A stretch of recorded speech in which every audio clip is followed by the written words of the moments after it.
तो हम बात करते हैं इंटरनल रिलेशन से कौन कौन से एमसीक्यूज यहाँ पे हमको देखने को मिल सकते हैं। कहाँ पे फरवरी 2025 के करंट अफेयर्स की बात कर रहे थे, तो इंपॉर्टेंट टॉपिक जो न्यूज़ में रहे थे वो सब यहाँ पे हम कवर करने की बात करेंगे, है ना। सो स्टार्ट करते हैं क्वेश्चन नंबर 1 से। Consider the following statement with reference to international criminal code. International relation में इंटरनेशनल क्रिमिनल कोड एक इंपॉर्टेंट टॉपिक है, हर साल न्यूज़ में रहता है, तो यहाँ से क्वेश्चन हमेशा आते हैं, इसके बारे में कुछ चीज़ें देख रहे हैं। It is the world first permanent international criminal code, बिल्कुल सही बात है। एक परमानेंट इंटरनेशनल कोड है जो कि बनाया किसके अंदर गया था, रोम स्टैट्यूट के अंदर। This is correct. It is not a part of the United nation system, बिल्कुल सही बात है यार, ये यूनाइटेड नेशन सिस्टम का पार्ट नहीं है, है ना। एक इंडिपेंडेंट है, इंडिपेंडेंट बॉडी है। कहाँ पे है इसका हेडक्वार्टर, ह्यूज, नेदरलैंड के अंदर। This is correct. It operate with 18 जजेस and they serve 9 year term, बिल्कुल यार, यहाँ पे 18 जजेस होते हैं इंटरनेशनल क्रिमिनल कोर्ट में, एंड ये है ना नॉन रिन्यूएबल टर्म होता है 9 ईयर का, है ना। क्वालिफिकेशन के डिफरेंट क्राइटेरिया है, इम्पार्शियलिटी एंड इंटीग्रिटी को ये होल्ड करने चाहिए भाई। And it is also important कि ये नॉन रिन्यूएबल, एक बार जो टर्म में रह गया वो फिर से नहीं बन सकता। तो करेक्ट हमसे पूछा जा रहा है, करेक्ट जाएगा all 3।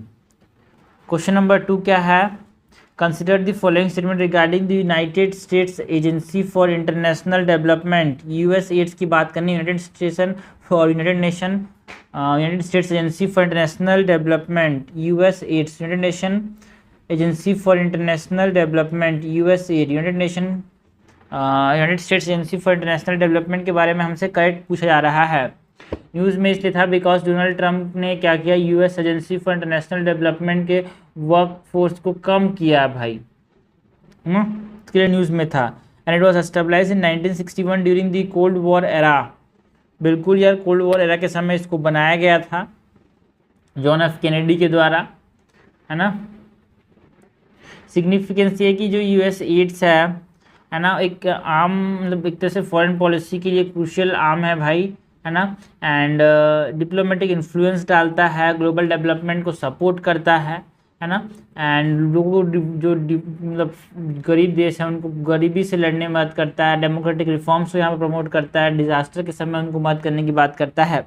And US it primarily focus on military assistance to US allies, no ये मिलिट्री असिस्टेंस से ज़्यादा ध्यान नहीं देता, है ना। इससे ज़्यादा ये तो हमारे पास जो बोल सकते हैं पॉवर्टी, डेमोक्रेटिक रिफॉर्म्स, डिज़ास्टर को ठीक करने में इम्पॉर्टेंट रोल प्ले करता है। सो मेन जो काम है it is fighting poverty, disaster से रिकवर करना,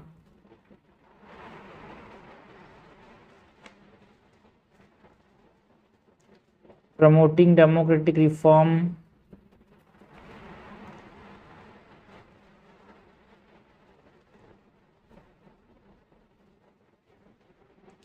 करेक्ट पूछा जा रहा है, करेक्ट हो जाएगा A1 only.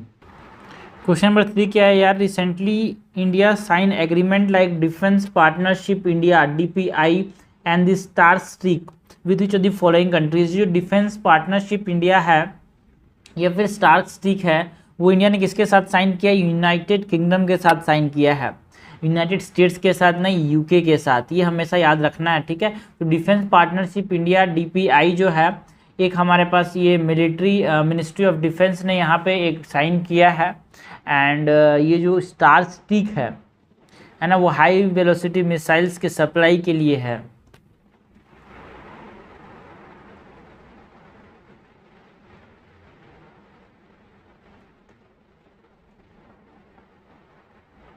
Okay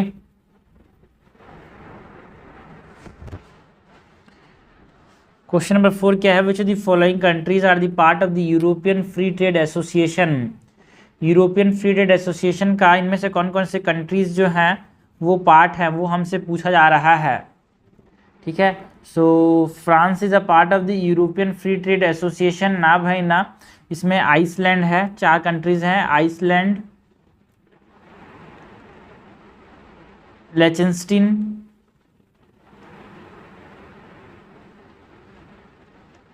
Norway, Switzerland, ठीक है। तो स्विट्जरलैंड है, नॉर्वे है, फ्रांस एंड जर्मनी नहीं है। आंसर हो जाएगा B 2 and 3 only. Question number 5 है, which of the following are focused area of Bay of Bengal initiative for multi sectoral technical and economic cooperation. जो बीमस्टेक है उसके कौन कौन से फोकस एरिया हैं ये हमसे पूछा जा रहा है, इसके बारे में करेक्ट।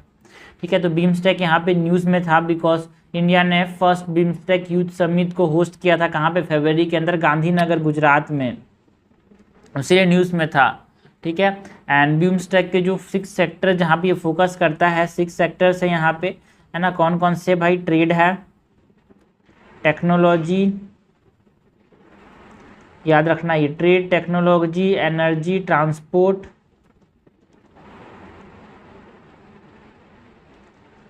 Tourism and fisheries. ठीक है, तो एनर्जी है, टूरिज्म है, फिशरीज है, पॉवर्टी एलिवेशन नहीं है, काउंटर टेररिज्म नहीं है, इन्वायरमेंट नहीं है। तो आंसर हो जाएगा 1 2।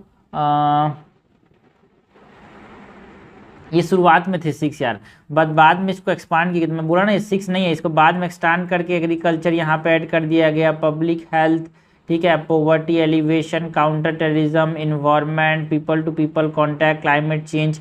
तो अभी तो फिलहाल ये poverty alleviation, counter terrorism, environment ये सब आते हैं। सो बीमस्टेक के फोकस एरिया में ये सब के सब हैं यार। जब ये बना था ना तो यहाँ पे 1996 में 6 सेक्टर पे फोकस करते थे, बट यहाँ पे 2008 के अंदर इसको एक्सपांड करके और भी सेक्टर्स यहाँ पे इंक्लूड हुए हैं, है ना।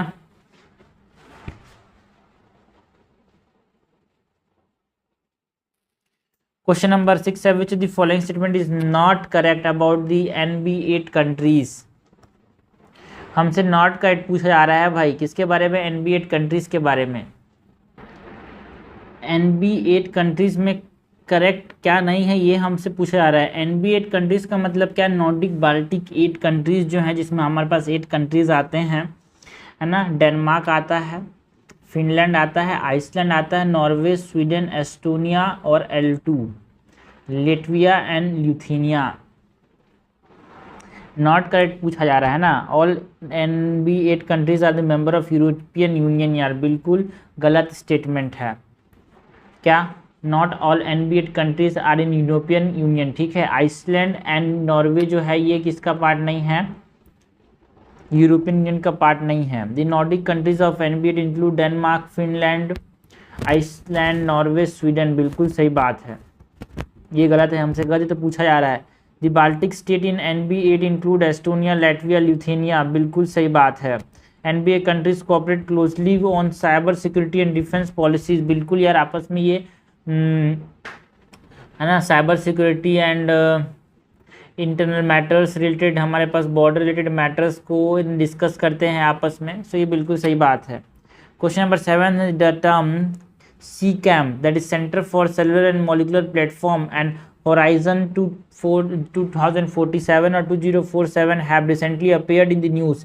ये CCAM और Horizon 2047 जो न्यूज़ में थे, ये क्या है भाई, एक इंडिया एंड फ्रांस का एक स्ट्रेटेजिक पार्टनरशिप है जहाँ पे हम म्यूचुअल रेस्पेक्ट, शेयर्ड वेन्यूज़ की बात करते हैं। एंड जो एग्रीमेंट है लाइक CCAM एंड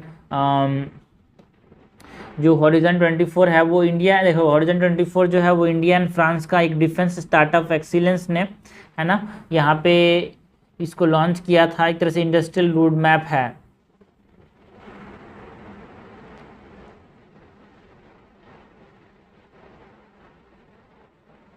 एंड जो CCAM है भाई, है ना, एक तरह से life science and system innovation hub को क्रिएट करने की बात करता है। Indo French life science and system innovation hub को क्रिएट करने की बात करता है।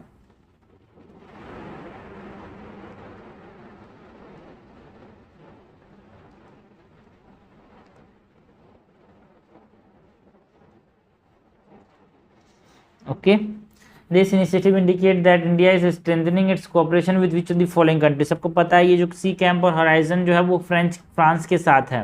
इसके रिगार्डिंग जो PM मोदी का जो विजिट था फ्रांस में वो फरवरी में था। इसके रिगार्डिंग न्यूज़ यहाँ पे सकता है।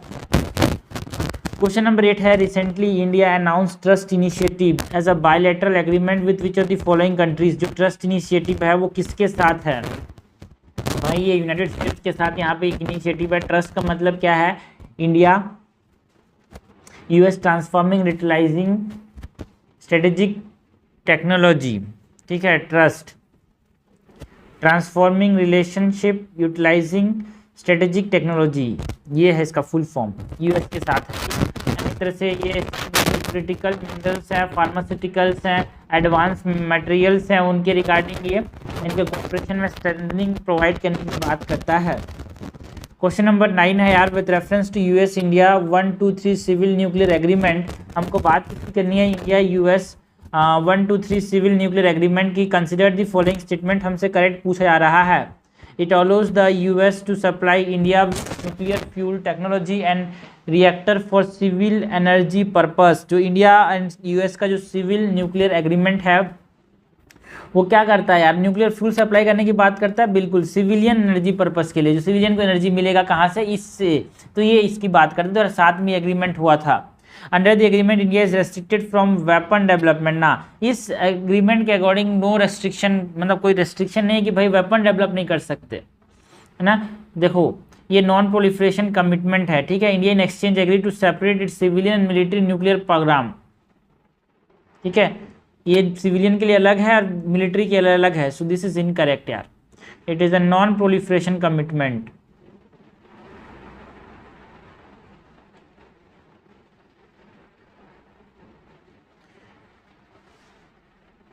है ना, एक तरह से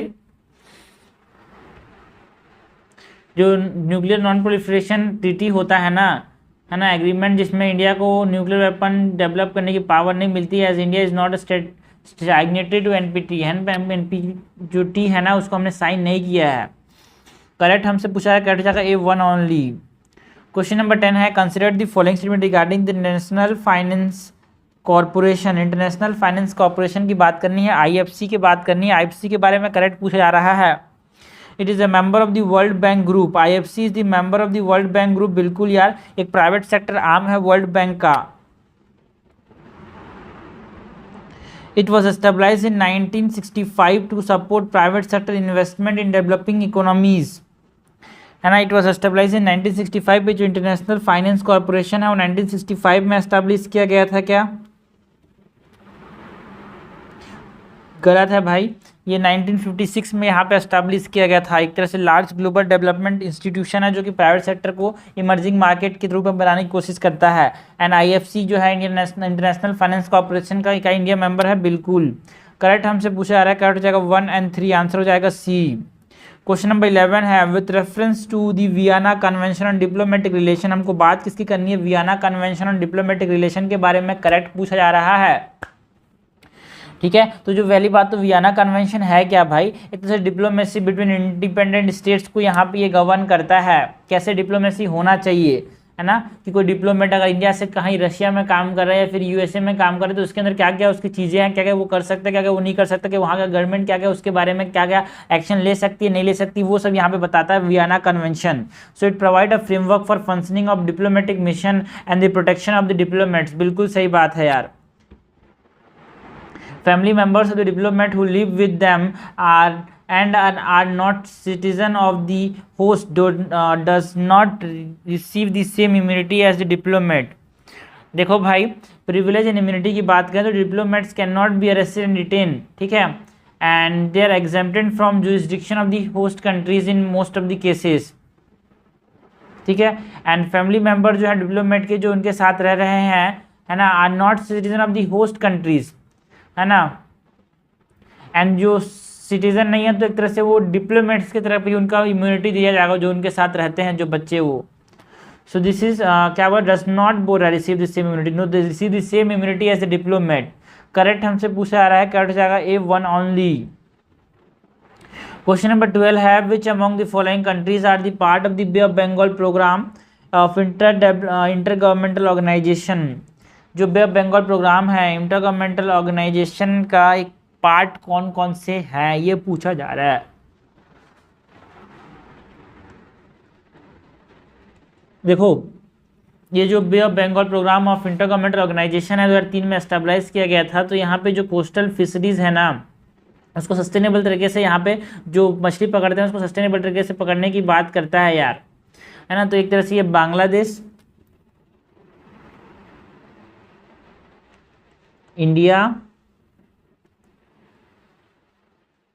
मालदीव्स, श्रीलंका, है ना। यहाँ पे टेक्निकल मैनेजमेंट एडवाइस करता है। सो बांग्लादेश पार्ट है, मालदीव्स इसका पार्ट है, यस मालदीव्स ही पार्ट है, श्रीलंका पार्ट है, म्यांमार पार्ट नहीं है यार। सो 1, 2 एंड 4 आंसर हो जाएगा सी। क्वेश्चन नंबर 13 है, with reference to AARDO consider the following statement. हमको बात की जा रही है करेक्ट स्टेटमेंट की। AARDO was officially established in 1962 with its constitution adopted in Cairo Egypt. AARDO है, अरोडा क्या है भाई? पहली बात तो AARDO is what? African Asian Rural Development Organization, African Asian Rural Development Organization. AARDO was officially established in 1962, बिल्कुल सही बात है। The organization was formed after 1961 Afro-Asian Conference on Rural Reconstruction in New Delhi, बिल्कुल। इसका headquarter कहाँ है? Aedes अबाबा Ethiopia में है क्या इसका हेडक्वार्टर? नो भाई, इसका हेडक्वार्टर जो है न्यू दिल्ली के अंदर है। करेक्ट हो जाएगा ए 1 एंड 2 ओनली। क्वेश्चन 14 है, consider the following statement regarding the huge service convention, है ना। ह्यूज कहाँ पे है? नेदरलैंड के अंदर, नेदरलैंड का कैपिटल है भाई। तो ये फॉर्मली जो convention on service abroad of judicial and extra judicial document in civil and commercial matter बोला जाता था इसको, ठीक है। So it was adopted in 1965 to streamline the purpose of serving legal document across international border, बिल्कुल यार, है ना। ये जो प्राइवेट इंटरनेशनल लॉज को यहाँ पे अडॉप्ट किया गया था, एक फ्रेमवर्क है जो कि लीगल डॉक्यूमेंट को सर्व करता है ना, क्रॉस बॉर्डर लिटिगेशन की बात करता है ये। So this is correct statement. India is not a signatory to the convention. No, India is a signatory to the huge service convention यार, है ना। 2006 में ही हमने यहाँ पे साइन कर लिया था। The convention prohibit the service of judicial document through diplomatic or consular channels except when the recipient is national of the requesting countries, बिल्कुल सही बात है। जो सेंट्रल अथॉरिटी है ना, ministry of law and justice जो है एक तरह से सेंट्रल अथॉरिटी की से काम करता है, जो कि सर्विस रिक्वेस्ट करता है अंडर द कन्वेंशन, है ना। जुडिशियल डॉक्यूमेंट को यहाँ पे ये रेस्ट्रिक्ट करता है डिप्लोमेटिक एंड कॉन्सुलर चैनल से, जब तक जो रिक्वेस्टिंग कंट्री है उसका रिसिपिएंट ना हो तब तक। तो करेक्ट यहाँ पे क्या हो जाएगा? 1 एंड 3 आंसर हो जाएगा सी। ये न्यूज़ में था भाई, इसीलिए हमसे यहाँ पे पूछा जा रहा है। तो ये हमने क्वेश्चन देखे यार, इंटरनेशनल रिलेशन से कौन कौन सी चीज़ें न्यूज़ में रही थी 2025 के फरवरी में। छोटी छोटी चीज़ें से हम ब्रेक वाइज, है ना, स्टेप वाइज आगे बढ़ रहे हैं, छोटे छोटे पार्ट्स में तोड़ दे रहे हैं, है ना। इंटरनेशनल रिलेशन के कौन कौन से क्वेश्चन है, बिकॉज आने वाले हैं भाई 20 से 25 क्वेश्चन साल भर के MCQ से आएंगे, और ये 20 से 25 ही मैं नहीं बोल रहा हूँ, इंटरनेशनल रिलेशन से आएंगे। इसमें जो 3 आएंगे, और जो 3 जो आते हैं ना, अगर आपको पता नहीं है क्वेश्चन क्या क्या आ सकते हैं, क्या क्या आपको प्रिपेयर रहना, तो आप वहाँ पे नहीं कर पाओगे यार। माइंड हमारा दिमाग नहीं कर पाता जब पहली बार कोई चीज़ को देखता है तो, ओके।